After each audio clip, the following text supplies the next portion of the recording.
Hey guys, Tim Ferris here. Before we jump into this episode, I'm going to do something I very rarely do, and that is to make a direct ask with hat in hand. My brand new book just came out. It is called Tribe of Mentors, subtitle Short Life Advice from the Best in the World. If you like the podcast, you will love this book. I reached out to 130 people who are the best at what they do in sports, investing, business, acting, directing, you name it. We got it. Cryptocurrency, done. And it turned out better than I ever could have expected. Many of my friends think of all my books, it is the easiest to read, the easiest to use. So check it out. Please take a look. I put out so much free material. The podcast is free. The 700 plus blog posts are free. Every once in a while, I put out something like this, and it's not that expensive. So please take a look, tribeofmentors.com. And it does make a great holiday gift or gift for others. There's something for everybody in here. It is really a choose-your-own-adventure guide, a buffet of options for improving your life, both in business and in the personal sphere. So take a look. I appreciate you taking a look. tribeofmentors.com or anywhere that books are sold. Optimal minimalism. At this altitude, I can run flat out for a half mile before my hands start shaking. Can I ask you a personal question? Now would seem an appropriate time. What if I did the opposite? I'm a cybernetic organism, living tissue over metal endoskeleton. Tim Ferris Show. This episode is brought to you by 99 Designs. I've used 99 Designs for years for all sorts of graphic design needs. Whether you need a logo, website, book cover, or anything else, 99 Designs was created to make great designs accessible to everyone and to make the process of getting designs much, much easier. So when I first started out, for instance, testing prototype covers and getting prototype covers for the 4-Hour Body, I went the contest route. That is one option. This is a great solution if you're looking for fast, affordable design work and the ability to choose from dozens of options risk-free. Let's say you need something late night, quick turnaround. Well, people in other time zones, other countries can also help you solve that problem. Since then, I've worked with 99 Designs on a separate path or a different option, and that is the one-to-one project service. So in a number of cases, and I'll give you one example, when I wanted to create the cover for my audiobook, The Tao of Seneca, this was a very important project to me, I decided to use their one-to-one project service. And with this service, you can invite a specific designer to your project, agree on a price, and then work together until you're satisfied. And they allow you to iterate and provide feedback and all this stuff. And I haven't shared it yet, but we also got some incredibly good, really some of the best illustrations I've ever seen from using this one-to-one project service with a handful of different designers and illustrators. It blew my mind. 99 Designs makes this all very easy and efficient. So you can check out the Tao of Seneca design and other work that I and your fellow listeners, for that matter, have done on 99 Designs at 99designs.com/Tim. Again, that's 99designs.com/Tim. This episode is brought to you by Audible, which I've used for many, many years. I absolutely love audiobooks, and they are one of my favorite ways to pass the time when I travel. I'm on the road all the time, and Audible allows me to consume many more books than I possibly could otherwise. I have 2 audiobooks to recommend right off the bat. The first is perhaps my favorite audiobook of all time, and it's the only audiobook I've wanted to listen to twice in a row. The Graveyard Book by Neil Gaiman. It's amazing, and you will thank me. There are a few different versions. I like the version that Neil narrates himself. One of the most soothing voices of all time. The second book is Vagabonding by Rolf Potts, Potts, which had a huge impact on my life and formed the basis for a lot of what would later become the 4-Hour Workweek. So go to audible.com/Tim and you can choose one of these 2 books or any of many, many other options. That could be books, magazines, and much more. As a listener of The Tim Ferris Show, you can also access a free 30-day trial. Just go to audible.com/Tim. You can't make more time, but you can make the most of it. So turn your travel or your commute into something more with a free trial at Audible. Go to audible.com/Tim to start now and get your free 30-day trial. Hello, boys and girls. This is Tim Ferris, and welcome to another episode of The Tim Ferris Show, where it is my job to deconstruct world-class performers of all different types across every possible discipline to tease out the details that you can use and apply to your own life. This episode, we have a scientist who is also incredibly good at teaching. Dr. Martin Gibala, or Martin Gibala, PhD, is a professor and chair of the kinesiology department at McMaster. Not McMaster, that sounds like a fish sandwich. McMaster University in Hamilton, Ontario. His research on the physiological and health benefits of high-intensity interval training, or HIIT, has attracted incredible scientific attention and worldwide media coverage. If you recognize the name, there are many reasons you might, because he's published more than 100 peer-reviewed articles. He has been featured by the New York Times, Wall Street Journal. He also appeared 7 years ago in The 4-Hour Body, because I followed his research and found it fascinating.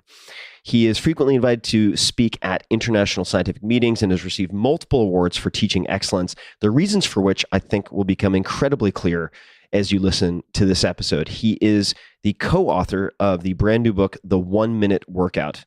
And that may sound ridiculous, but by the end of this episode, you will not think it's ridiculous. You will think that it is entirely scientifically supported. And we dig into some exact protocols that you can test yourself to take this for a test drive.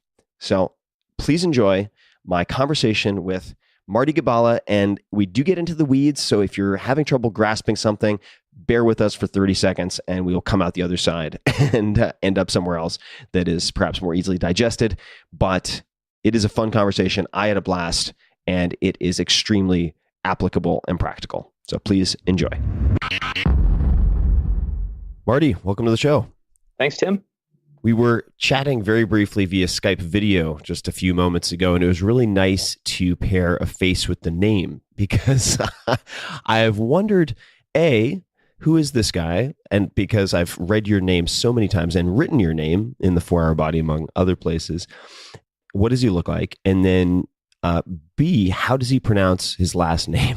So we have addressed both of those this morning, and I'm very happy about that. Where are you sitting, just to place some context for people? Sure. I'm at my desk in my office at McMaster University in Hamilton, Canada. And again, we were chatting offline. There's been a water main break out front. So in Fahrenheit, it's about 50 degrees in my office today, which is pretty chilly. Well, cold exposure is all the rage these days. Although I suppose if you're in Canada, it gets old pretty quick. Absolutely. Which department are you part of? Yeah, I'm in a department of kinesiology in a faculty of science. Mm-hmm. And could you just explain for people who may not know what falls under the purview of physiology, or what is physiology?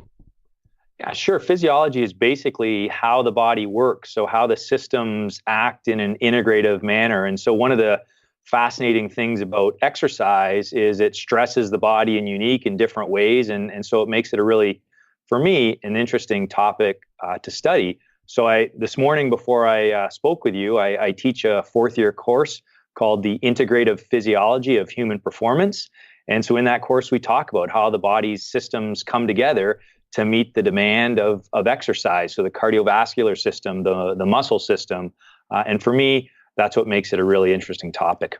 In that class, since you brought it up, what do students find most exciting or fascinating as part of that curriculum? And what do they find most counterintuitive or difficult? I think one of the main things they like is what regulates the performance of elite athletes, or simply put, what makes elite athletes great. And so a lot of students who come into kinesiology, not all of them, but a lot, have a background in exercise. They're interested in sport. And so what I try to do in that course is, if you will, trick them a little bit or cajole them into learning a bit more about how the body's regulated. So we talk a little biochemistry, we talk a little physiology, so that they have a really good understanding of how the body works. And we often present that using elite athletes as an example, because it's a prism that can often ground them. Another thing that I'll try to do in that class is all of the students have to perform a VO2 max test on each other, and they have to feel what it is like to do a VO2 max test. So when we talk about an athlete pushing out 1,000 watts, for example, or 1,500 watts, or holding 400 watts as a pace on a bike, they know what it's like to either come close to that for a couple of seconds. And I think it really helps to put it in context a little bit. But bottom line is they have an appreciation for elite athletes. And then we talk about the underlying physiology. So I have a few questions related to that. The first is a definition question just for people listening, because I think it'll come up a few times. Can you define VO2 max? And then can you tell people if it is malleable, and if so, how malleable or improvable it is? Sure. So VO2 max, or maximal oxygen uptake, also known as maximal aerobic capacity, is the highest rate at which the body can take up and use oxygen. And that's typically during heavy exercise. So how we would test it, have an individual do progressively higher workloads. That could be on a bike, that could be on a treadmill. And at some point, your body's going to reach its maximal capacity to use oxygen. That's important if you're an athlete, but it's equally important for health. And so when people talk about cardio fitness, what you're really talking about is your VO2 max. And it reflects the underlying ability of the cardiovascular system, the respiratory system, so your heart, your lungs, your blood vessels, to deliver oxygen to working muscles, and the ability of the muscles to use that oxygen to produce energy. So literally to burn fats and carbohydrates to produce fuel. So we say if you're going to be an elite endurance athlete, a high VO2 max is necessary, but not sufficient for success, because obviously there's lots of other factors involved. But the underlying physiology is the same. And so it's also a really important parameter for your health. And is it a fixed metric the way people might think of height, or is it something that can be improved or meaningfully improved? No, it's definitely something that can be meaningfully improved. Again, we talk about this in my class. If you want to be an elite endurance athlete, we hear the phrase "pick your parents properly," and that's true, because in some ways it's a bit like a mortgage. There's a fixed element and there's a variable element, and so the fixed element is determined by things like the genetic capacity for your heart size, for example. But there's definitely a highly variable element, and we know that because it can respond to training as well as detraining. A typical or average person, if they do traditional endurance training for a couple of months, they might be able to boost their VO2 max by 20%. But it's a highly individual value or parameter as well. And we know some people, their value doesn't change very much, even though they do highly structured training, whereas other people, they can change it by up to 100%. People would be familiar with the term hard gainers. There's some hard gainers when it comes to VO2 max as well. But fortunately, it's a relatively small percentage. And to answer your question, it's highly malleable in most individuals. I was chatting with Peter Diamandis not too long ago, a friend of mine. He's the chairman of the X Prize and involved in many different companies. And he is very good friends with Ray Kurzweil. They co-founded Singularity University together, which is, I think it is still hosted at the NASA Ames Center in Mountain View, California. And I remember he mentioned to me at one point that at least two things, but two that really jumped out of the data that correlated to longevity or maximal lifespan were flossing and high VO2 max. And he said, I'll be the first person to admit that I think flossing might be correlation and not causation. It could be that people who are anal retentive enough and disciplined enough to floss on a daily basis also are disciplined enough to do other things on a daily basis that contribute. On the VO2 max point, if you had to speculate, or maybe you don't have to speculate, do you think that is causative or correlative with the high VO2 max and extended lifespan? I think it's causative for sure. And there's a lot of data out there, I think, that would support that. Obviously, it's tough to do a proper randomized clinical trial to look at something to like death that. with humans. Yeah. Hard to get the IRB approval for that. But what we know, if you look at, for example, mortality risk of dying from all causes, if individuals, there's a concept called a MET, or a metabolic equivalent, which I'm sure you're familiar with. Some of your listeners may be familiar with that, but it's essentially a unit of measurement for VO2 max. In individuals who have a 1 MET higher value, that translates into about a 13% lower risk of dying from all causes. Obviously, that's correlational data, but it's based on fairly strong epidemiological evidence. You might also be familiar, just a couple of weeks ago, there was a paper in JAMA, which was calling for VO2 max or fitness, cardiorespiratory fitness, to be a vital sign. So it's something that we should measure in the doctor's office, just like we measure weight and height and things like blood sugar. The problem, of course, is that it takes some time to properly measure VO2 max accurately, and obviously that's not feasible in a lot of physicians' offices. But there are now some very good online calculators that can give individuals a sense of what their value is. How do they approximate that online? I'm very curious. I've never taken one of these myself. I have had the great joy of having the garden hose stuck in my mouth and my nose clipped while I run on a treadmill. I have done that before, but I can see why a lot of doctors' offices would not be super keen to have that as part of their 11 minutes with their patient. How do they try to infer VO2 max from online inputs?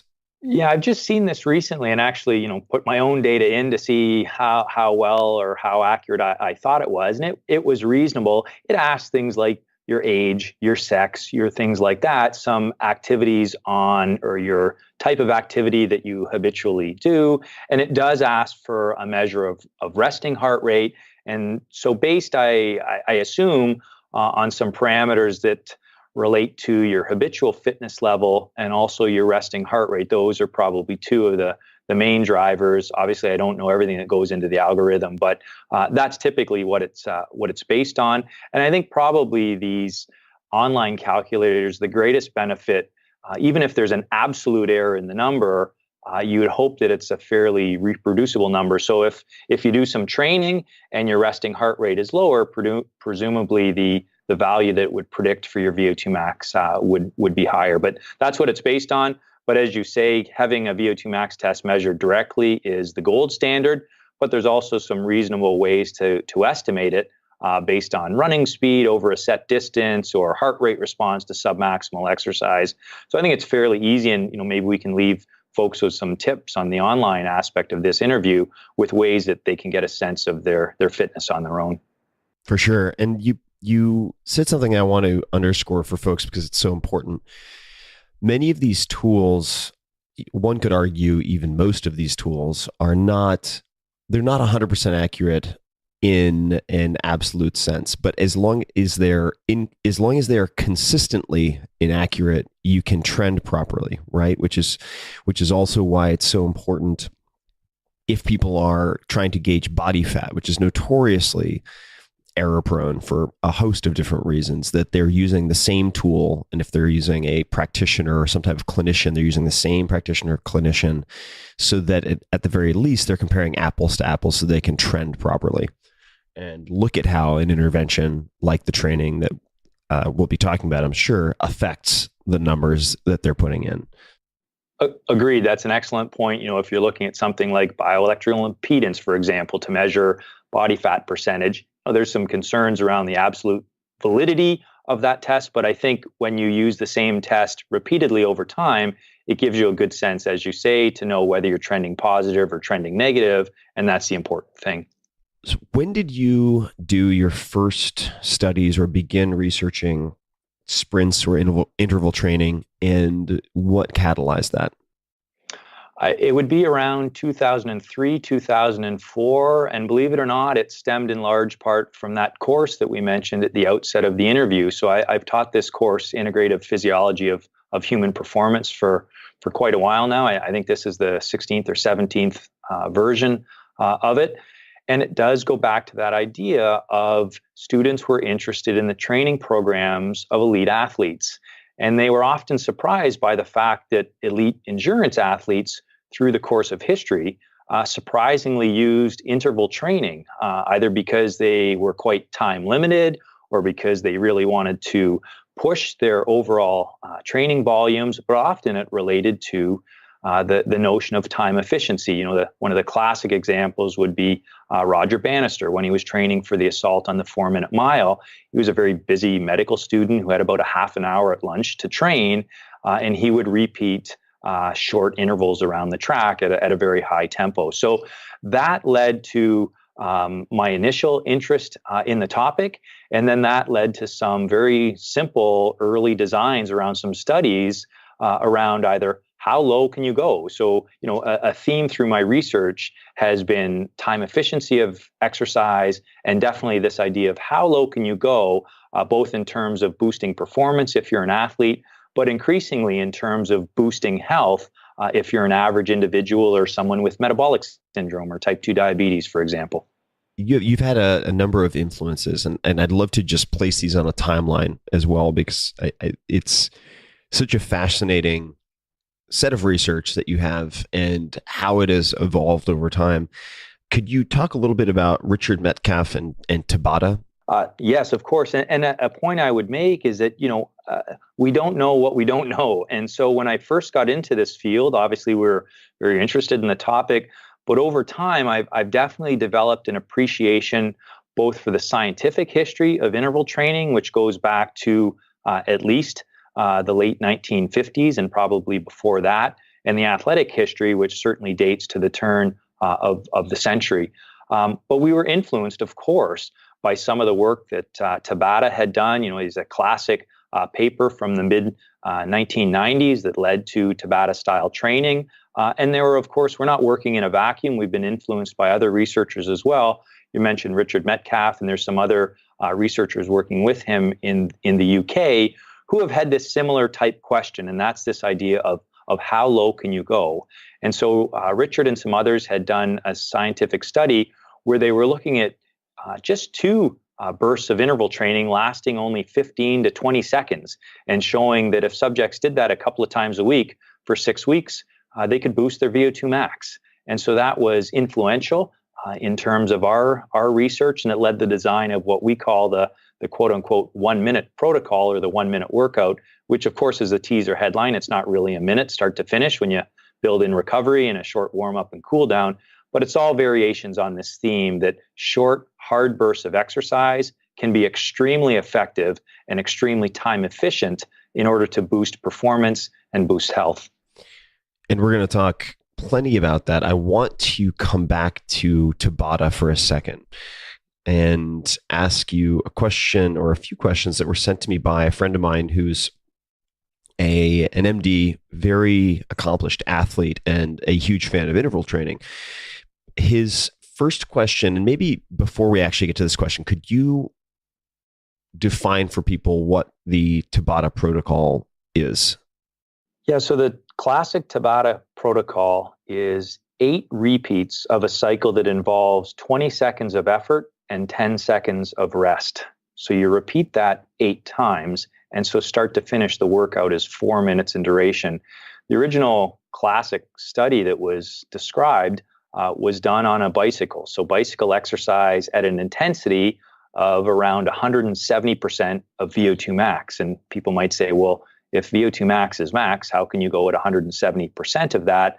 But it goes to the workload setting that you would have on the bike. So you might have a workload, for example, of 300 watts, and that's sufficient to elicit your VO2 max, but you could work at above that value, or 170% of that value, for very short periods of time. But that's the classic Tabata protocol. And as I say, it was described on a bike, although over time, it's probably more well known to most of your listeners for more calisthenic type style training, burpees, mountain climbers, air squats, things like that, although the original protocol was described for a bicycle.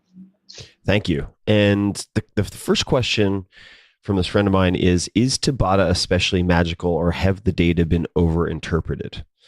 And keep in mind, this is someone who is part of the choir, so to speak, not necessarily for Tabata, but it's been so widely discussed and so widely, I would imagine, maybe misinterpreted. But is the Tabata protocol particularly magical, or have the data been overinterpreted in any way? I don't think it's particularly magical. I think Tabata is an example, and obviously a well-known example, of the concept that we were talking about, and that's this idea that short, hard bursts of exercise can be extremely effective. And so the original Tabata protocol, the main outcome measure, was maximal aerobic capacity, or VO2 max. And so Tabata showed that short, hard intervals on the bike, as we've described, could be effective for boosting VO2 max. They didn't perform muscle biopsies, for example. There wasn't a lot of underlying physiological measurements performed. And I think that's one of the additions to the scientific literature of our work, as well as other researchers, that they've looked more mechanistically at what's happening. So, for example, we've been very interested in short, hard bursts of exercise, improving muscle health and boosting things like mitochondrial content in your muscles. I think there has been some overstatement in the fact that Tabata is viewed with almost these magical properties when it comes to Tabata style training that I think most people think of, and that's body weight style intervals. There's surprisingly less scientific evidence that speaks directly to that. There's really only a handful of studies that have looked at Tabata style body weights and the effect on strength and maximal aerobic capacity. That being said, those studies have shown that it's a very efficient way to train. And so I think of it as a very good middle ground. The benefit in aerobic capacity that you'll see might not be as great as if you do large amounts of other traditional endurance style training. And obviously the improvements that you have in strength and hypertrophy are not going to be like heavy resistance exercise. But again, from a time efficiency aspect, body weight style intervals they provide a lot of bang for your buck. And I think that also perhaps what contributes to the smaller data set when it relates to the body weight training is that it's would strike me as harder to measure in some respects, right? If you're using wattage, you can go from 100% to 170% with a lot more precision if you want to manage that and really look at how the inputs affect the outputs, or how different degrees of, say, super maximal effort affects the outcomes. But it would strike me as a lot more difficult when you're doing calisthenic type exercise in a research setting, at least. You make a really good point. People ask us all the time, why is most of our research done on the bike, and how does it translate to other types of activity? And the main reason is, as you say, we can quantify things like work and power very accurately. And so that enhances the scientific rigor of the study in terms of our ability to control the stimulus. And then we're obviously often looking at very specific physiological markers that require us to perform invasive measurements. Whereas if you're just doing a set of burpees, for example, it's a little bit more challenging to precisely control the stimulus. And so that sometimes can go to the impact of the study, if you will. And there I'm talking the scientific impact, because I have to worry about things like where I publish my papers and journal impact factors and things like that. But ironically, a lot of the public doesn't care about an impact factor. They just want to know, if I do this type of training, will that benefit me? So there's sometimes an inherent tension there between the scientific impact of a work and really the translatability of a work, and answering questions that people actually want to know about. Yeah. And let's talk about the scientific a little bit more, because I think it's easy for people who have had no experience in academia or research to talk about people in their ivory towers and doing all of this theoretical, this, that, and the other thing that doesn't translate, without recognizing the importance of properly executed scientific method if you want your data to be persuasive and defensible, right? Which you really need first and foremost before you can prescribe some type of variant to be applied in the real world with some degree of confidence. So, but that's not the question I'm going to ask, or related to the question. What I wanted to ask you is, in your own research as it relates to interval training, what was the first study that surprised you in some way? Because of you're forming hypotheses beforehand, right? You have a lot of experience with physiologies and exposure to interval training. Was there a particular study that sticks out for you as surprising even to you? Yes, our first study actually was one of our most impactful, and I was influenced by a number of scientific papers, of course, but one of the most interesting for me was this group in Europe had taken two groups of subjects, and they applied the same training stimulus to both groups, and the training stimulus involved 14 consecutive days of hard workouts. One group did them every day consecutively for 2 weeks, and one group did them every couple of days over a period of 6 weeks. So the training stimulus is the same, and really all that was different was obviously one group was getting recovery days.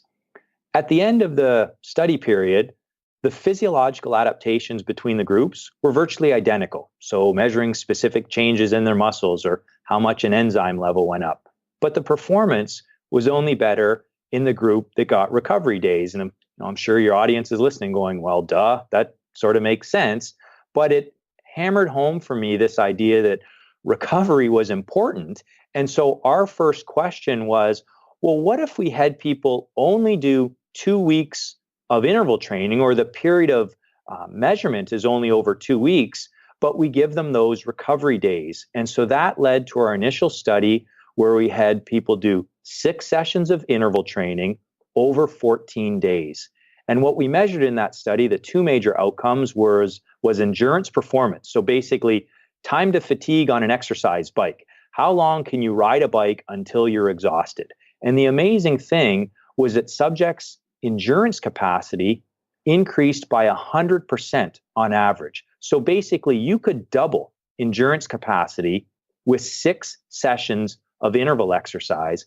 And we're talking this short, hard sprint type exercise. So the type of intervals that people were doing only required them to do 2 to 3 minutes of very heavy exercise every couple of days.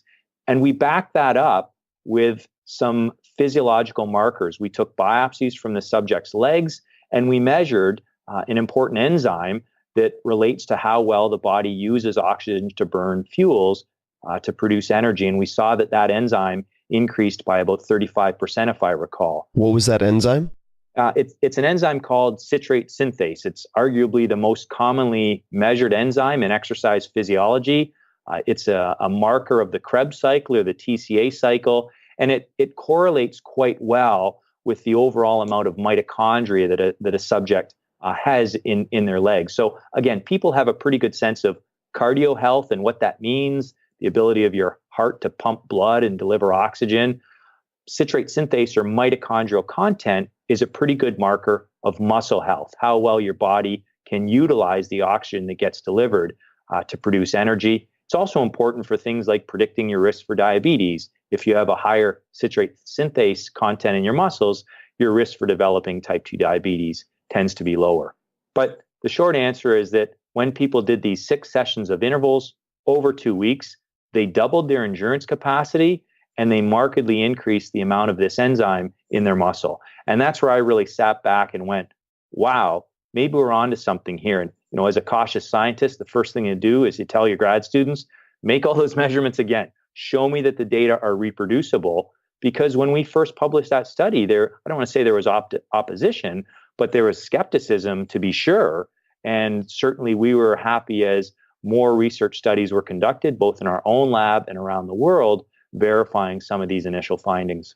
Quick question on methodology, because I've always been very curious about this. I've been a test subject in a number of different experiments that were not designed by the amateur professional dilettante, which I know is a contradiction in terms, Tim Ferris, but actual legitimate scientists at places like Stanford. I was part of a body cooling experiment, or the intervention was body cooling using a vacuum and a glove, of all things, looking at heat exhaustion and marching in saunas. It was a disaster in terms of just subjective experience. It was pretty miserable. But I've been a participant in a number of different labs, and I'd love to know, in your lab, what is the right way to identify when someone on a bike has ridden to exhaustion? How do you define that? Because of course, if you have rats, a lot easier, right? You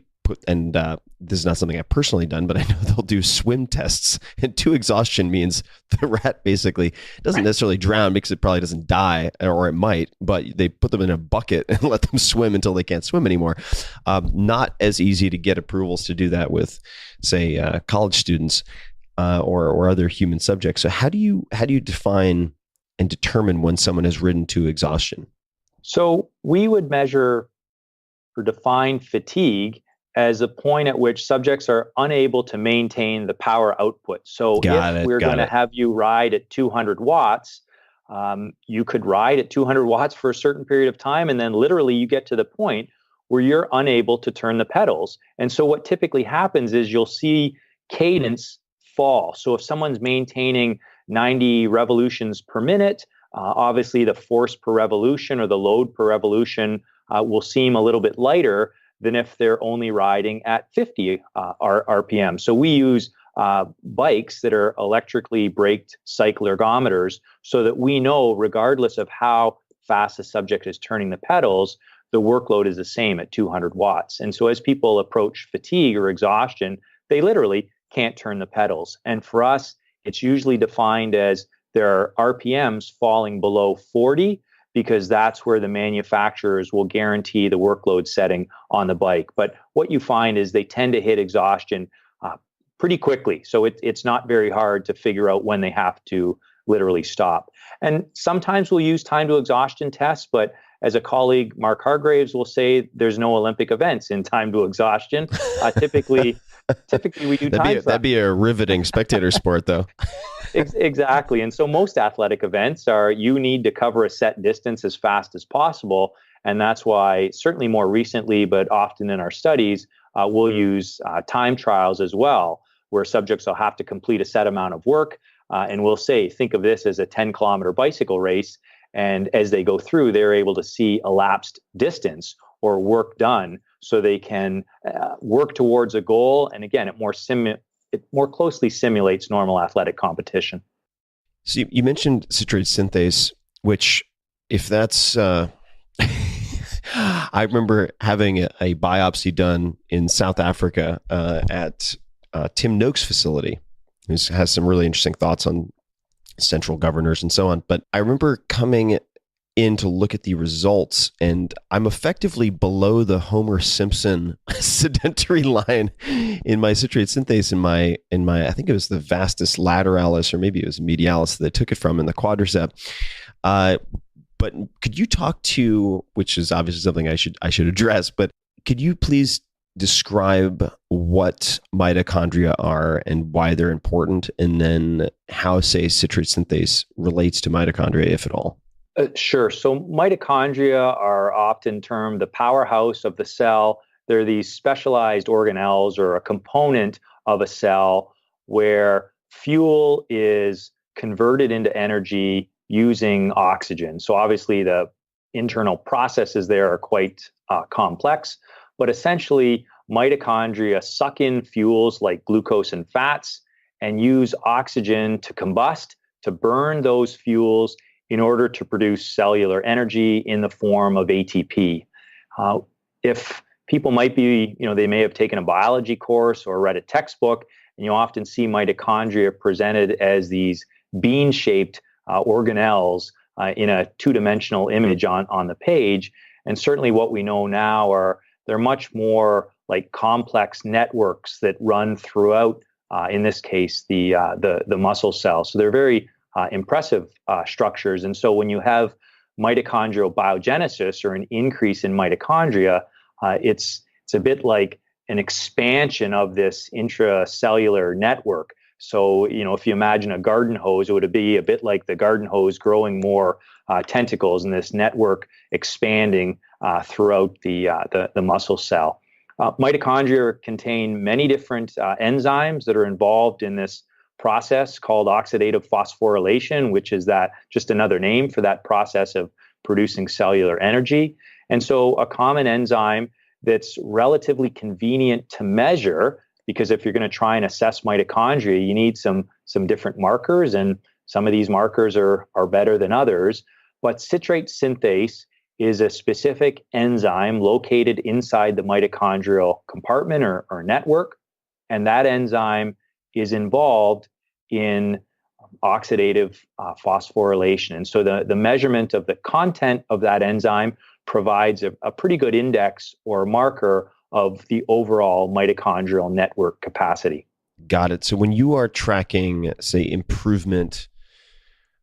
mitochondrial improvement per se, through high intensity interval training, is citrate synthase the primary marker that you're tracking, or are there other markers, or for that matter, graphic representations of density of mitochondria or something else that you're looking at closely? We almost always measure citrate synthase because, again, it's a fairly robust and commonly accepted marker of mitochondrial content. Ideally, though, we'll include other measurements as well, either performed in my laboratory or through collaborations with some other scientists, both at McMaster and elsewhere. So typically, we'll measure a suite of enzymes. So not just citrate synthase, we'll measure a couple of other ones as well. Sometimes we'll measure what's known as mitochondrial respiration. So this is just another way to demonstrate how much oxygen the mitochondria is using. And you can see, for example, an increase in mitochondrial respiration rate after training. And sometimes we'll measure molecular compounds that are signals that mitochondrial biogenesis is taking place or in the process of taking place. So some of our studies, for example, are acute exercise studies. We'll have someone do a single bout of exercise, and then we'll take biopsies in recovery, and we'll say, okay, is the mitochondrial biosynthesis pathways, are these activated? And we'll measure certain proteins that are representative of that. Other times we'll do training studies, and that's where we would commonly measure citrate synthase and some of these other markers to show that these enzymes had in fact either the maximal activity or the content had increased owing to the training protocol. So to jump to protocol, or I guess go out to sort of 30,000 foot view a little bit, I remember doing some reading in prep for this conversation and finding an assertion. I haven't looked at the data behind it, but that even interval walking in many respects could be considered more, I guess, effective than, say, steady state walking for catalyzing health improvements. Why is that? Why does this type of oscillation in effort have profound effects, and why does it apply to something at a, say, low level of input or output, rather, like walking all the way up to sprinting? What does interval training do to the body? It's a great question. We can get into some of the details there, and it's certainly something that keeps me interested as a scientist, trying to figure out the mechanisms at play here. Your question also raises another point that's important, I think, to note, and that's that interval training is almost infinitely variable. And so people have this idea in their head of what interval training looks like. But for some individuals, interval training is just, if your only exercise is walking around a block, picking up the pace for a couple of light posts and then backing off. And that's gentle interval training, or just interval walking, as you alluded to. And I would often give that example for more deconditioned individuals. That's what interval training looks like for them.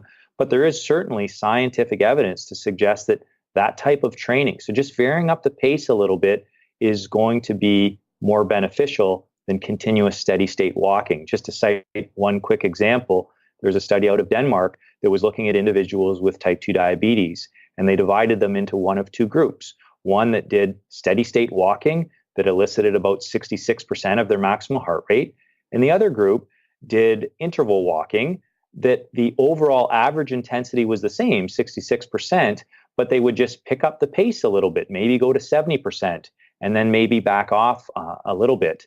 And after several months of training, what they found was that the interval walkers, even though the total amount of exercise done was the same, their fitness was improved to a greater extent. They had lost more body fat, and their body composition was superior, and their average blood sugar had decreased by a greater amount, even though the total amount of exercise that was done was the same. And so, sorry, that I was just going to say that goes to the question of why. So the lowered fasting glucose being reflective of the greater ability to utilize glucose by, say, mitochondria or muscle in general. Is that the Yes, also a greater ability to store it as well. So a question is always, well, if you lower your blood glucose, where does that glucose go? Part of it is probably an enhanced ability to store the glucose inside skeletal muscle, for example, as stored glycogen. We know that exercise training, almost of any sort, increases the muscle's ability to take up glucose. So glucose transport capacity increases. And that also is a function of exercise intensity. So when we've done some of our interval training studies in people with type 2 diabetes, we see that there can be marked increases in glucose transport capacity and the amount of glucose transporters that these subjects have in their muscles following a period of training.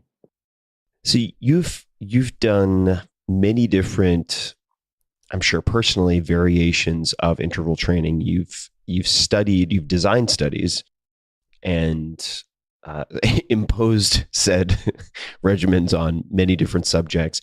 If you had, for instance, I'm gonna give you a profile, and this is out of pure self-interest. So let's just say you had a former competitive athlete with more than a few injuries, but nothing hugely debilitating. Maybe a sprained ACL in the past, some issues with plantar fasciitis, etc. So not generally going to be looking for any type of sprinting on, say, flat ground, where might risk tearing a hamstring at the end range or something like that, which has happened before. Who's willing to put in some time, but not too much, if it makes sense. I'm not looking for the absolute bare minimum that will elicit a change. I'm looking for the sort of minimal effective dose that I might experiment with, which would produce hopefully a profound change of some type or improvement over my baseline, which is pretty shitty, to be quite frank. I'm not an endurance athlete by any stretch of the imagination, and my VO2 max is quite poor. What might a protocol look like for me to start with?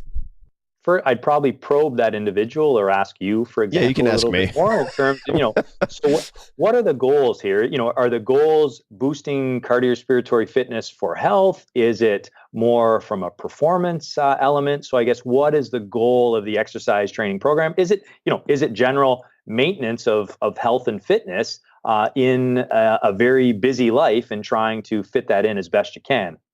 For me, it would be, in a generalized sense, improving endurance and VO2 max, not for any particular sporting event, but for general application to, say, I might go to I went to high altitude in Colorado last year for 5 or 6 days, and it was, I would say, 10 to 12 hours of very high intensity hiking per day, often at a very steep incline. So for generalized cardiorespiratory and muscular endurance, and these are not in order of priority, and then B, for ostensible sort of life extension purposes. That's it.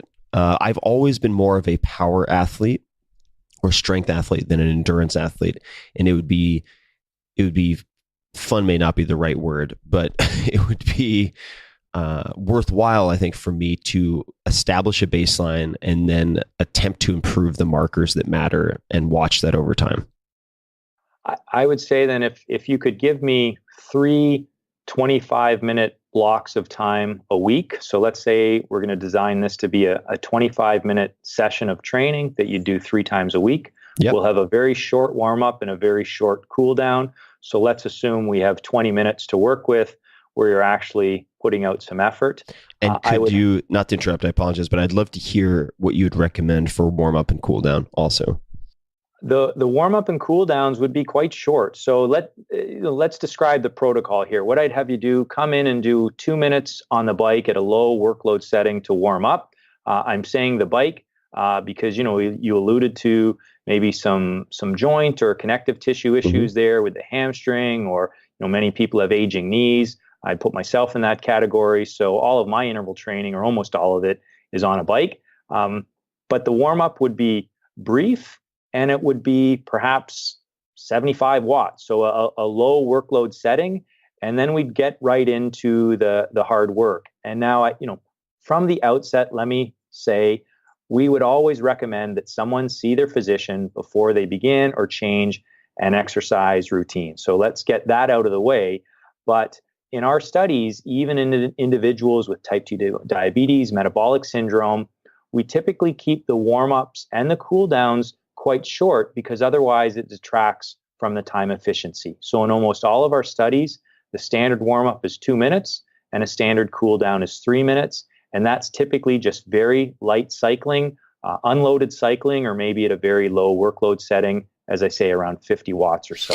I'm going to ask a nitty-gritty question. I apologize. What type of bikes do you use for these studies in terms of make and model? We use a variety of bikes at home in my basement. I have a life cycle, a 95C life cycle that I use. Inside of our research laboratory, we have a couple of different bikes. We have Lodi Excalibur Sports, which are one of the Cadillac versions on the market. What was that first name? With the first word in? Lodi, Lode. It's a company out of Germany, and so they would be a gold standard ergometer that a lot of exercise physiology labs would have. We've also used RacerMate bikes in the lab, and we've also recently purchased a couple of Kettler bikes, which are certainly cheaper than Lodi's, but they're electrically braked ergometers, so they're quite accurate in terms of holding the power output that's set. So we use a couple of different bikes, but Gotcha. Those would be the ones. Sorry to interrupt. So we've gone through the 2-minute warm up with, say, potentially 75 watts. Right. And then I would have you do a series of intervals, hard intervals that last between 3 and 5 minutes. So let's say if you have 20 minutes, I would have you do 3 to start. To pick one, we'll do 3 5-minute efforts with a little bit of recovery in between. So I'd have to check my math there, but so that would basically be 15 minutes of hard riding within that 20-minute period. And so I would structure initially the intervals to last between 3 and 5 minutes. And so this, we would adjust the workload setting appropriately so that, let's say you're doing 3-minute repeats, you don't want to go much more at the end of those 3 minutes. But if I give you a period of recovery, you're able to repeat the 3 minutes a couple of times. Or if it was a 5-minute interval, it would be the same thing. So we would set the workload so the intervals are challenging and you're almost ready to give up where you're getting towards the end of the 3 or 5 minute interval, but then we give you a little bit of break and you do it again. And why I say the 3 to 5 minute intervals is, if you look at the literature, and there's been a number of review articles and meta-analyses that have been conducted, and just through practical experience with coaches and athletes, many would recommend that repeated intervals of 3 to 5 minutes in duration is going to provide the most effective stimulus for boosting VO2 max. So that's, I think, where I'd start, but we would vary it up as well. Another common protocol is what we call the 10 by 1. So 1 minute of hard exercise with 1 minute of recovery, and you repeat that 10 times. So there's no magical or best formula, but I'd probably start with those 3 to 5 minutes, because based on the literature, that would be my best guess for boosting your VO2 max.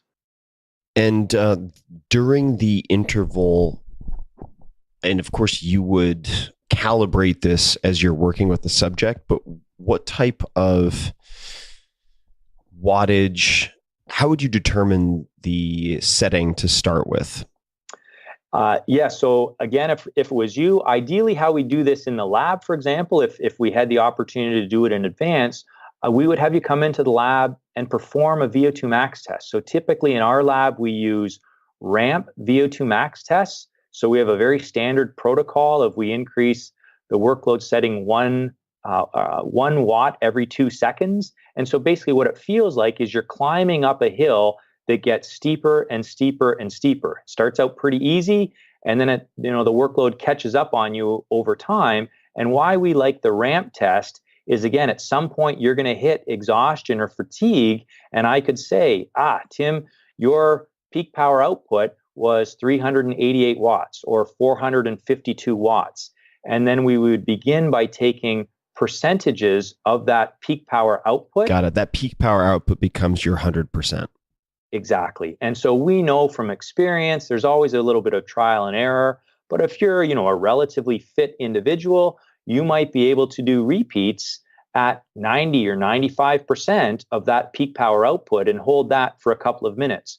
Whereas some other individuals, especially those who are very deconditioned, if I put them at 60% of peak power output, they would struggle to last for 1 minute. So that's where knowing a little bit about the typical training background of the individual comes into play, but there's always a little bit of trial and error there.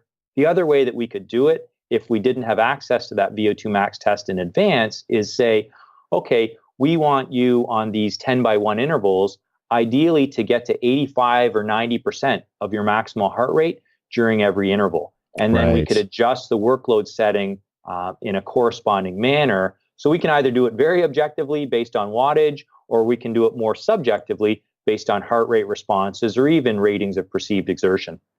Got it. No, that makes sense. And the 10x1, that is 10 pairs of one minute hard, 1 minute easy, effectively. So you have 10 sets per se of single minute hard interspersed with, so it's a total of 20 minutes.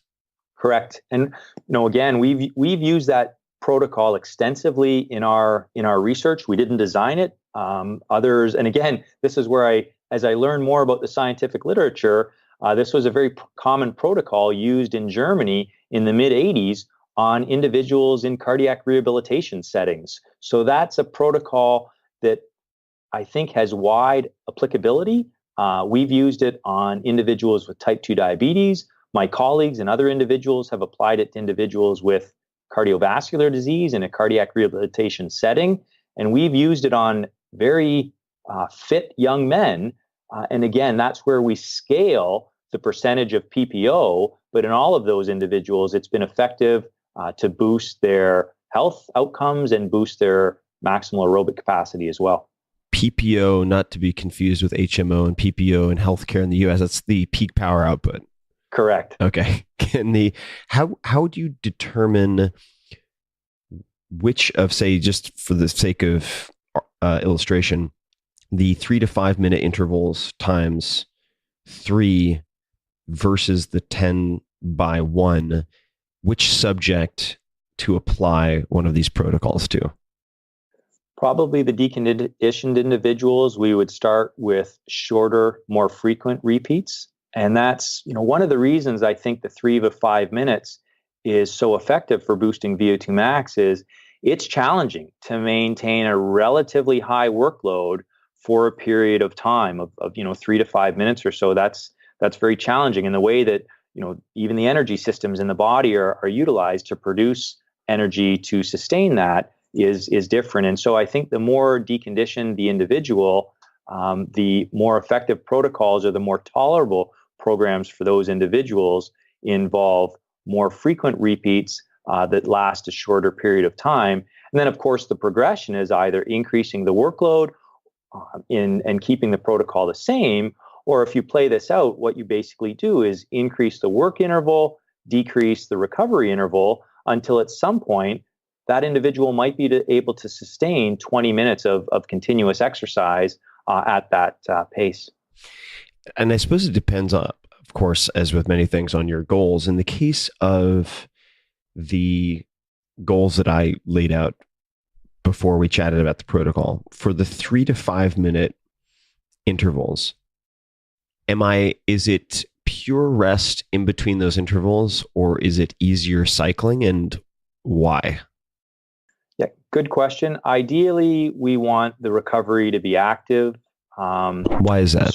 One of the reasons is, especially when you do very hard exercise and then you completely stop, the risk of things like fainting is increased. And that's because you can have a fall in blood pressure when you stop after doing very hard exercise. And one of the reasons for that is you have all of this vasodilation or opening of the vessels, especially in the legs, and you have a pooling of blood in the lower extremities. And so one of the reasons that people can faint after doing a very vigorous bout of exercise when they stop is they have this pooling in the lower extremities. They don't have the venous return or pushing the blood back to the heart. And of course, the blood flow to the brain then transiently decreases, and so you faint. So one is a very practical reason, and that's we want to minimize the risk of fainting, especially in some of these older or deconditioned individuals. And of course, the risk of fainting is higher the more intense the previous exercise. So that's a very practical consideration. Also, you want to just keep the blood flowing a little bit, flush out some of these metabolites that you've produced during the previous hard bouts. And so that's a consideration as well. So all things being equal, active recovery at a very low workload setting is preferred. But let's face it, sometimes these intervals are very, very demanding, and people would rather just stop and wait. If you've ever done a Wingate test, you don't want to do much exercise in the subsequent few periods of recovery. You just want to stop and maybe sit on the ground. So this is where there's that trade-off between the preceding intensity and what the recovery might look like. And with the active recovery in this case, so we're doing 3 sets per se of 3 to 5 minute intervals. Let's just say 5 minutes. If the warm-up was at 75 watts, what would the wattage be on the active recovery? Yeah, we would keep the active recovery quite low as well. So maybe even going back to 75 or maybe 100 watts. And it goes to then, you don't want to work too hard, frankly, in the recovery periods, because that's going to take away from your ability to put out the hard efforts when you're really going for it. And so surprisingly, your heart rate, your oxygen uptake, your metabolism stays up very high during these recovery periods, even though the actual workload setting can be quite low. But I think, this sawtooth pattern of going hard and then taking a break, and what I mean by taking a break is keeping the recovery periods active, but the workload setting quite low. That's important because that allows you to sort of refuel a little bit, recharge, and be able to go hard in the subsequent interval.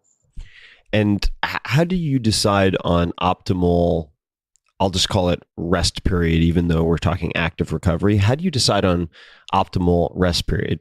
And the reason I ask is, for instance, in strength training, if you're looking for hypertrophy versus maximal strength, the rest periods can vary dramatically. You might have powerlifters who take 5 to 10 minutes between sets because they want to, among other things, completely regenerate creatine phosphate and so on. How do you determine the optimal rest period in between these intervals? It's a really good question. Part of it is definitely the metabolic considerations that you alluded to there. And so are subjects able to restore their phosphocreatine reserves within their muscle? Generally speaking, you can replace about 50% of your phosphocreatine within a minute or so. And if you give 4 minutes of recovery, you can have near complete restoration of phosphocreatine. That, of course, depends on a couple of factors. So part of the consideration then is how much we want to allow the individuals to refuel. But the considerations that go into it, and this is where it comes back to that first question that I asked you, is what's an individual's goals? What time do they have available for the workout? Because you can allow ample periods of recovery, but especially if you're talking about this notion of time efficient exercise, recovery periods can't be too long. So sometimes there's practical considerations that we will take into play there.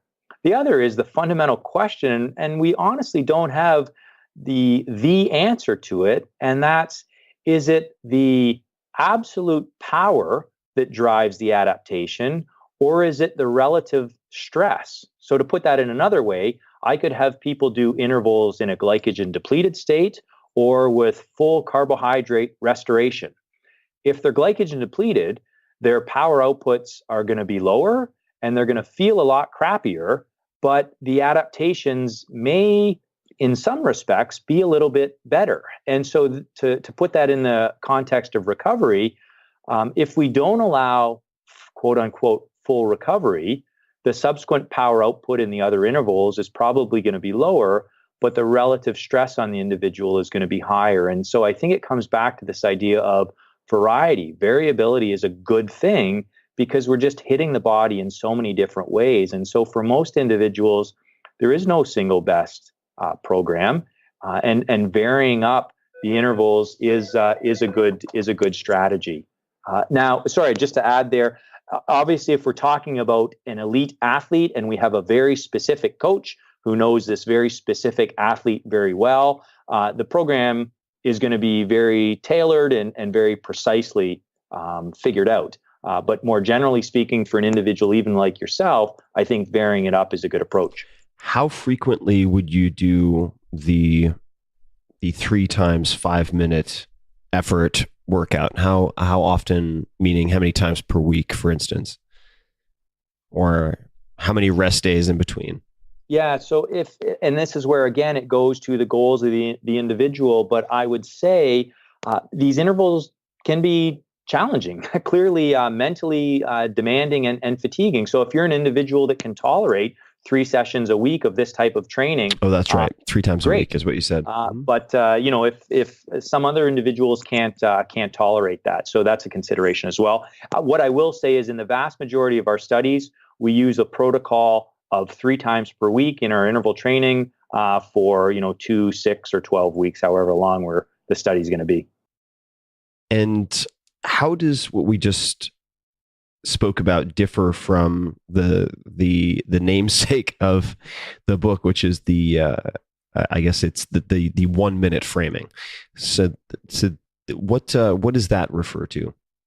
So the 1 minute workout, which is the title of the book, again, it's more of a teaser headline, but it specifically refers to a protocol that we devised where the work involved is 3 20-second efforts. So the total amount of hard work during a workout, if you will, is only 1 minute. And that 1 minute is broken up into 3 intervals that last 20 seconds in duration. Now, those intervals are truly all-out exercise. So the workload setting on a bike is very, very high. And the pace I would use to describe it is sprint from danger pace, or the pace you would cycle at to save your child from an oncoming car. This is very demanding exercise, but what we've demonstrated is that type of exercise can be extremely effective. So there's this clearly an intensity duration trade-off. The more intense you're willing and able to work, the smaller the volume of exercise you can get away with and still reap benefits. And it's not necessarily a linear relationship. It's almost an exponential relationship. So we're talking about very short, very, very hard efforts. It's a surprisingly small dose that you need in order to trigger a lot of these adaptations. And what type of rest intervals do you have between these 20-second efforts? So because we had done a number of these studies with, I mentioned Wingate exercise before, these 30-second all-out efforts, and then we would give people a couple of minutes of recovery, and they'd repeat that 4 or 5 times.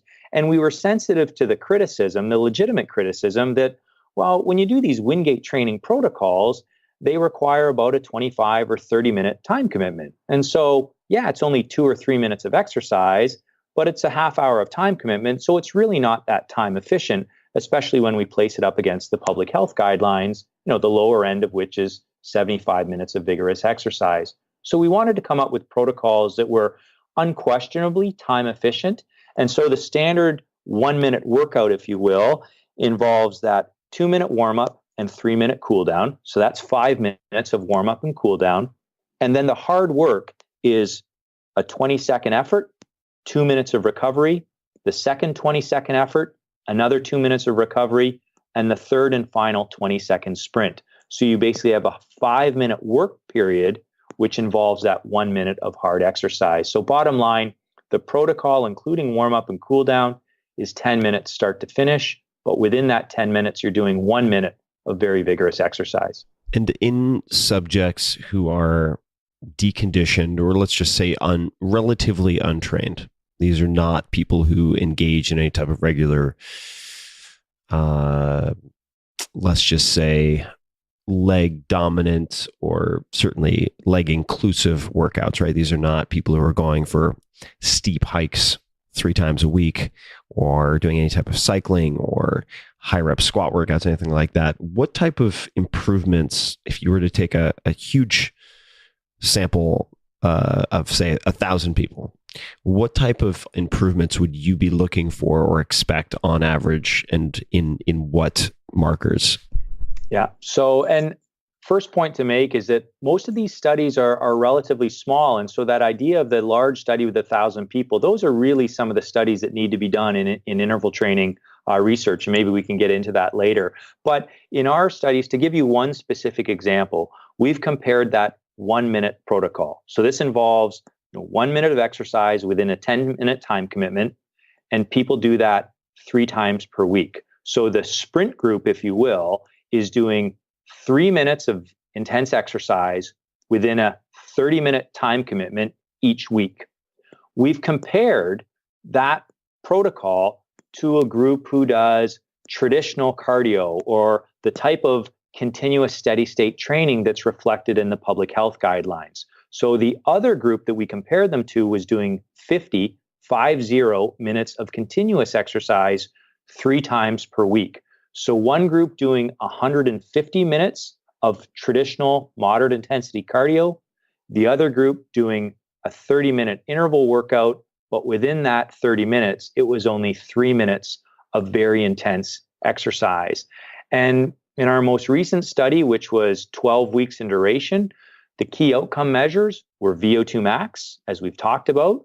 We measured citrate synthase, so a marker of muscle health, by taking biopsies. And we also measured what we call their glycemic control, or an index of their insulin sensitivity, basically how well the body utilizes blood sugar, using a test called an intravenous glucose tolerance test, where you literally infuse a bolus of sugar into people's veins and you watch how that sugar is handled over a period of time. It's a relatively robust marker of insulin sensitivity. And what we found after 12 weeks is, despite the huge difference in time commitment, all of the markers improved by the same extent on average in the 2 groups. So the improvement that we saw in VO2 max was 19% on average over 12 weeks, and that was the same in the 2 groups. We saw about a 30% increase in that marker of their mitochondrial content. Again, quite similar in the 2 groups. If anything, it was a little bit higher in the interval training group, and the same for insulin sensitivity. The improvement that we saw statistically was the same, but it tended to be a little bit higher in the interval training group. So a real striking example, I think, of the potency of interval exercise, especially these short all-out intervals, to elicit changes that we more traditionally associate with public health guidelines type research. That's not to say at all that we're criticizing the public health guidelines. It's just a striking illustration of the fact that you can elicit a lot of these traditional cardio responses and muscle metabolic responses and health responses using these short, very hard bursts of exercise. Mm-hmm. And how would you suggest people begin a program like this? Let's just say, and maybe the answer is what we already talked about, whether it's the 3 to 5 minute intervals. And can you just remind me what would you suggest as a starting rest interval? Because we talked about the benefits of potentially replenishing phosphocreatine, but then also the potential improvement, the magnitude of change if you're operating from a deficit per se. So where would you suggest I start, for instance, if I'm doing these 3 5-minute efforts? How much rest would I take in between with the easy pedaling? Yeah, so if we were going to the 20 minutes that we were talking about there, if you built in 5-minute intervals with 2 minutes of easy pedaling, or I guess it would be 2.5 minutes of easy pedaling, that would add up to your 20 minutes. So 5 minutes, 2.5 minutes recovery, another 5 minutes, 2.5 minutes recovery, and the third and final 5-minute effort. If we were doing 3-minute repeats, you could do a series of 5 by 4. So 3-minute effort, 1 minute of recovery, and repeat that 5 times.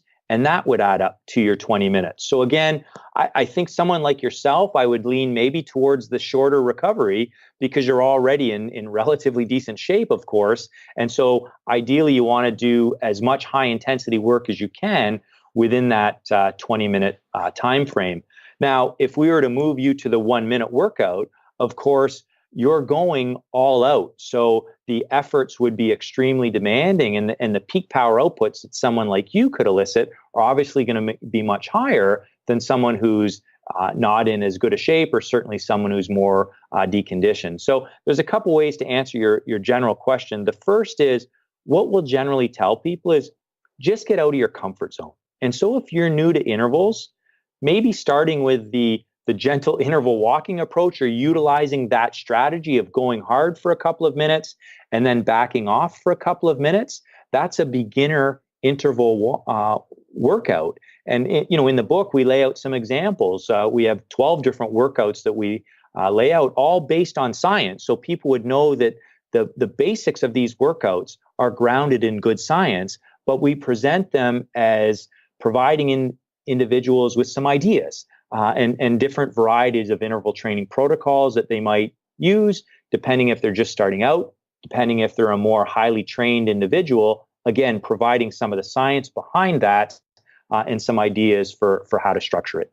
What are, outside of the, certainly starting with the first study, you've been innovating in this space and experienced some blowback or criticism, or not even criticism, maybe skepticism. No, we've been criticized. Yeah, you've been criticized, but you certainly get criticism, but the skepticism.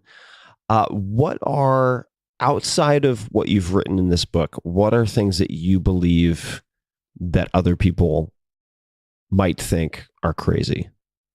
Is there anything else that comes to mind where you disagree with conventional thinking or conclusions as they stand right now? Doesn't have to be limited to physiology, but certainly could be in physiology. No, fair. Well,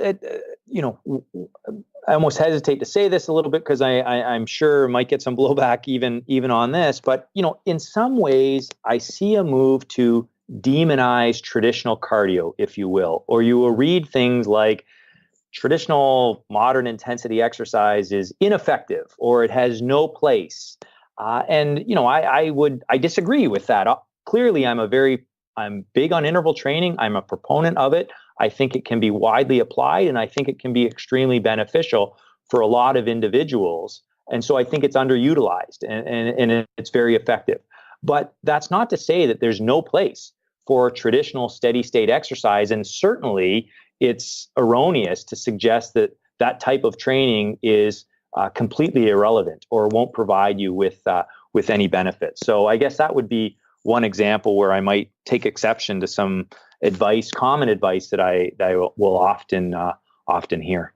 A few other questions related, maybe unrelated. Actually, I'm gonna jump into the calisthenic component. So, I've read that you've said before, if you had to choose one exercise, you would choose the burpee.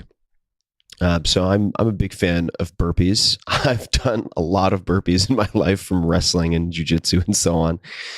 Pukies are a nice variation of that as well, with the pull-up bar above you. But I wanted to, A, do you still feel that way about burpees? And then B, I've read that you, in resistance training, and the resistance training that you do, you train to failure, but you'll do cycles. So you have 3 sets to failure of each exercise. So be curious to know. So A, do you still feel that way about the burpees? And then B, why 3 sets to failure as opposed to 1 or 2? I do feel that way about the burpee. And, let's frame the question here. And the question that I received was, what is the single best exercise? Which really means, if you were only restricted to one exercise, what would you do and why? And obviously, even it's hard to fathom the question. But right, I would pick the burpee because number one, it requires no specialized equipment. It's a body weight style movement, so you can do them anywhere. Number two, it's going to build both strength and cardiorespiratory fitness. So if you do burpee sets, obviously you're going to have some push-up motion in there. You're going to have some leg strength development. But if you're doing burpee sets, and it goes to the second part of your question, I guess, why would you do 3 sets? because I think applying burpees in an interval manner and doing a couple of sets of them allow you to keep the heart rate up, which is going to provide the cardiovascular training. So I would stick with the burpees. It can be done anywhere, and if you do burpee sets, it provides both a cardiorespiratory boost as well as a strength boost.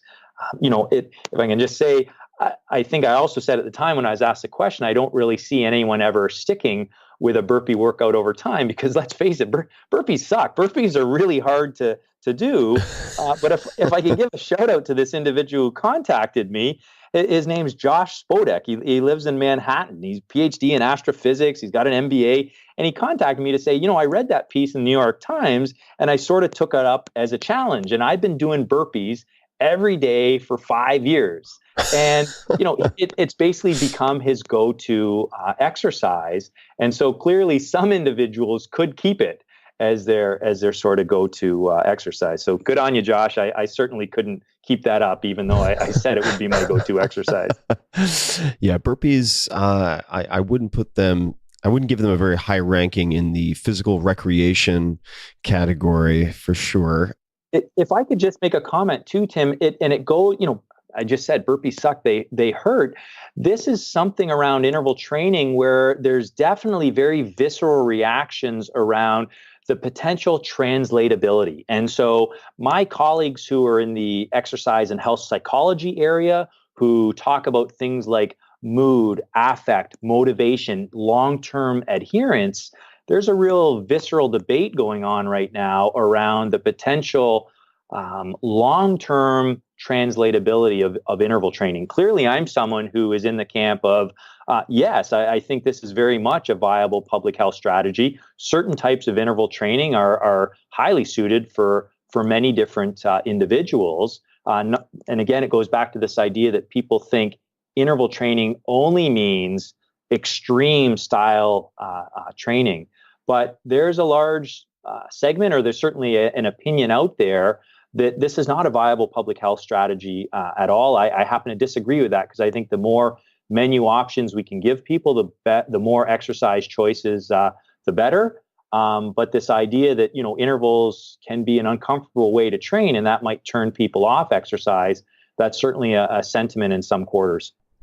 How do you, so if we were looking at, at least as I think about it, the three legs of the stool for a sustainable, beneficial exercise program, if you have at the top of if you have at the top, if we're trying to look at a hierarchy, adherence, like will the subject actually perform this routine over time? And then you have effectiveness. Does it produce the results desired in any shape or form? And then efficiency, as we've talked about a number of times, time efficiency. How do you increase the longer term adherence to interval training? Is it just a matter of starting off very moderate and then conditioning people over time, both psychologically and physically, to the sometimes uncomfortable stimulus? Are there other aspects to program design that you would encourage people to think about? So there's a chapter in the book we talk about this, the psychology of interval training, and I interviewed a couple of experts who provide some tips, even things like, for example, starting out early in the day, avoiding comparisons, rewarding yourself, giving yourself a little treat after celebrating success. Don't beat yourself up. I think some people can get down on exercise if they don't have a big block of time, or they're, for example, unable to sustain a moderate intensity jog for 45 minutes or so. They start to beat themselves up. I think with intervals, you can do a short interval and experience a sensation of success. Hey, I did that. And, going back to the cardiac patients, almost any of these individuals, as they go through their life is an interval exercise for these individuals, because just moving around can be quite challenging. And so even just to get around and go through activities of daily living, they have to perform it in an interval manner. So I think my answer is there's certain types of interval training that are suited for certain types of individuals. And we also know that, again, I'm not a health psychologist, but when I talk to my colleagues who are experts in this, going back to this idea of menu choices, the more options we can give people, the better. And I think interval training offers, as we've been talking about, almost an infinite variety of ways to structure the workouts where, there's only so many ways to jump on a treadmill and jog at a moderate pace for 45 minutes or an hour. You can watch a lot of different shows on Netflix while you're doing it, though. So the other thing is that intervals, I think, provide a way to structure exercise into your life rather than having to fit your life around exercise. And so people talk about stealth interval workouts. As corny as it sounds, taking the stairs. Lots of us live in apartment buildings or work in office towers.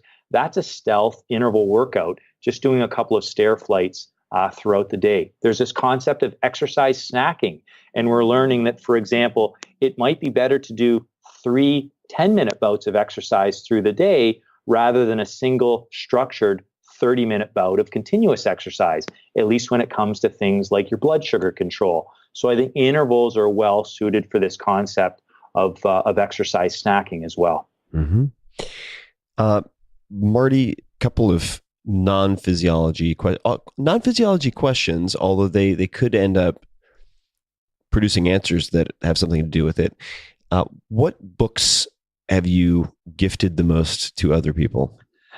Yeah, and this question, I'm going to sound like a scientist here, but one of the books that I've given out a lot is called The Craft of Scientific Writing. It's certainly something that I'm working on, but when I've gifted books, it's often been either to a colleague or definitely new up and coming people in the discipline of science. And the way you write scientifically is obviously different from other writing. And if you want to write scientifically, but in a compelling way for individuals to try and translate the science into the lay public, for example, that's really what I try to do with the 1 minute workout is boil the science down, write it in a compelling and accessible manner. And certainly I had tremendous assistance from a colleague, Christopher Shulgin, who's just a tremendous writer. And we know we were on the right spot where I was happy from the scientific message and Chris was happy with the writing, or at least the readability or the accessibility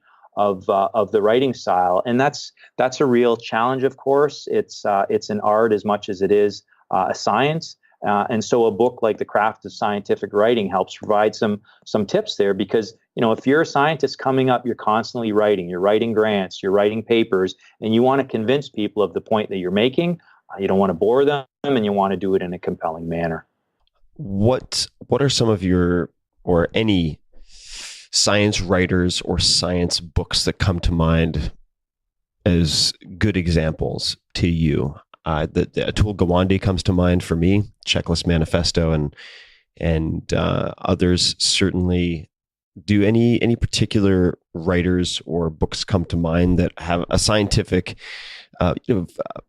accuracy to them, but that are compelling? Yeah, obviously I have a ton of respect for someone like Gretchen Reynolds at the New York Times. She's obviously a big proponent of interval training. She's been a supporter of our work, but her book, The First 20 Minutes, I think provided a really good example, or it set a bar for us in terms of trying to structure the 1 minute workout where you're trying to boil the science down, present it in a compelling manner. There's a Canadian named Alex Hutchinson who writes for our national newspaper, the Globe and Mail. He has a book which comes first, Cardio or Weights. Same thing, where he's, I think there's a gift there in terms of boiling these scientific, complex science down into compelling narratives that people can read and understand. So that's initially two names that come to mind, at least in terms of people that are taking scientific studies and trying to boil it down into accessible messages that people can use in their everyday lives. So speaking of everyday life, this one is not always the easiest question, but we're gonna probably wrap up on this, which is if you could put a short message on a gigantic billboard And of course, metaphorically, you're just getting a message out to millions of people. Anything non-commercial, what would you put on that billboard? And I don't want to fail miserably on this last test because part of me is like, oh my God, what would I have that's so compelling to say that I'm going to put it out there on a billboard? But we were talking earlier a little bit offline. Just as a scientist, getting out of your comfort zone a little bit. As a scientist, you tend to be so cautious, right? You're like, Sure. Almost everything you say, our studies end with, well, we need more research on this, or you write a grant and you're afraid to get out of your comfort zone. And certainly as I've gone through the process of writing this book by collaborating with Chris Shogan on this book, it was really a matter of, you know what, we do have something to say here, and there might be there's an audience out there that needs this, because I would often get questions around, where can I go for more information? Where can I learn more about interval training for health? And I really couldn't point to a specific website or book that was out there. And so in some ways, we tried to fill that void with the book in boiling it down. And so I guess going to the billboard question, it would really be a matter of telling people, like, not to steal something from Nike, but just get out there and do it. Or, you know what? If you don't have a 45-minute block of time to work out, that's okay. Build intervals or build exercise, build movement into your life, because we really, really need that. And, you look at the profound influences that could have in terms of boosting health, lowering healthcare costs. When I talk to my students, it's about, where could all of that money that we're otherwise spending on drugs and pills go? Well, we could use that investments in other places to better support people, because it's almost like I'm stealing other people's lines here. But this notion of exercise is medicine, it's absolutely true. Exercise is the best medicine. It has so few side effects associated with it, but the benefit that we can get from it is tremendous. And I think some people are afraid of exercise, or, obviously the number one cited barrier for why people don't exercise is lack of time or perceived lack of time. And people have it in their heads that if I don't have this big block of time to exercise, it's not worth it, or they blow it off. And so if there's a message, it's really, no, time efficiency, we understand, is important. But even if you have a 10-minute period of time in the day, get out there, move. Intervals provide an extremely effective way to build time-efficient exercise into your day. And of course, the benefits of that are profound. Don't think of it as you need to exercise to lose weight, and that's what confers health.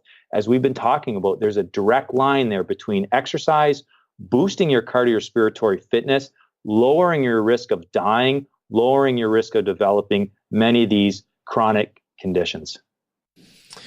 I had an idea also that you could use, and I will not charge my typical royalty for this. It's 1 minute disappointing in the bedroom, plenty in the gym, and then you have your URL. Marty, where can people learn more about you, find you, the book, say hello on social media, or whatever you would like to mention? Sure. I'm on Twitter, Gibala M, at Gibala M. The book will be published by Penguin Random House. It will be out on February 7th. You can pre-order now from all of the usual booksellers. Fantastic. Any parting words otherwise that you'd like to request, or otherwise? I think you probably hit it in that last answer, but anything else that you'd like to say or request to the audience? No, I guess if I had to come up with something for that billboard, then maybe it's life is an interval workout. Ooh, maybe that's like the way to go. Maybe that's the name of the next book. No, obviously I'm big on exercise. I really appreciate this opportunity to talk to you a little bit about that. But exercise is fantastic, and if we could just get more people moving, the enormous impact and benefit that would have on public health. Agreed. And personal health, which is what it starts with, in a sense. Marty, thank you so much for the time. I really appreciate it. And to everybody listening, you can find show notes, links to everything we discussed as per usual at 4hourworkweek.com/podcast. You can find links, resources from every episode, including this one. And until next time, thank you for listening. Hey guys, this is Tim again. Just a few more things before you take off. Number one, this is 5 Bullet Friday. Do you want to get a short email from me? Would you enjoy getting a short email from me every Friday that provides a little morsel of fun before the weekend? And 5 Bullet Friday is a very short email where I share the coolest things I've found or that I've been pondering over the week. That could include favorite new albums that I've discovered. It could include gizmos and gadgets and all sorts of weird shit that I've somehow dug up in the world of the esoteric as I do. It could include favorite articles that I've read and that I've shared with my close friends, for instance. And it's very short. It's just a little tiny bite of goodness before you head off for the weekend. So if you want to receive that, check it out. Just go to 4hourworkweek.com. That's 4hourworkweek.com, all spelled out, and just drop in your email and you will get the very next one. And if you sign up, I hope you enjoy it. This episode is brought to you by Audible, which I've used for many, many years. I absolutely love audiobooks, and they are one of my favorite ways to pass the time when I travel. I'm on the road all the time, and Audible allows me to consume many more books than I possibly could otherwise. I have 2 audiobooks to recommend right off the bat. The first is perhaps my favorite audiobook of all time, and it's the only audiobook I've wanted to listen to twice in a row. The Graveyard Book by Neil Gaiman. It's amazing, and you will thank me. There are a few different versions. I like the version that Neil narrates himself. One of the most soothing voices of all time. The second book is Vagabonding by Rolf Potts, Potts, which had a huge impact on my life and formed the basis for a lot of what would later become the 4-Hour Workweek. So go to audible.com/Tim and you can choose one of these 2 books or any of many, many other options. That could be books, magazines, and much more. As a listener of The Tim Ferris Show, you can also access a free 30-day trial. Just go to audible.com/Tim.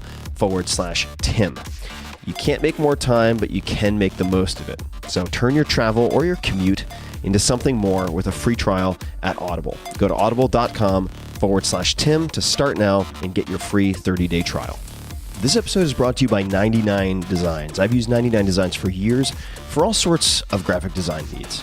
Whether you need a logo, website, book cover, or anything else, 99 Designs was created to make great designs accessible to everyone and to make the process of getting designs much, much easier. So when I first started out, for instance, testing prototype covers and getting prototype covers for the 4-Hour Body, I went the contest route. That is one option. This is a great solution if you're looking for fast, affordable design work and the ability to choose from dozens of options risk-free. Let's say you need something late night, quick turnaround. Well, people in other time zones, other countries can also help you solve that problem.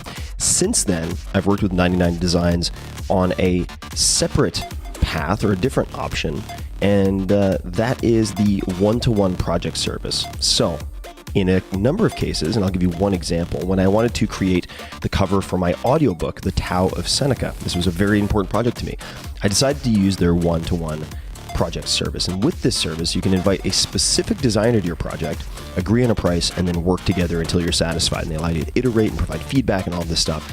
And I haven't shared it yet, but we also got some incredibly good, really some of the best illustrations I've ever seen from using this one-to-one project service with a handful of different designers and illustrators. It blew my mind. 99 Designs makes this all very easy and efficient. So you can check out the Tao of Seneca design and other work that I, and your fellow listeners for that matter, have done on 99 Designs at 99designs.com/Tim. Again, that's 99designs.com/Tim.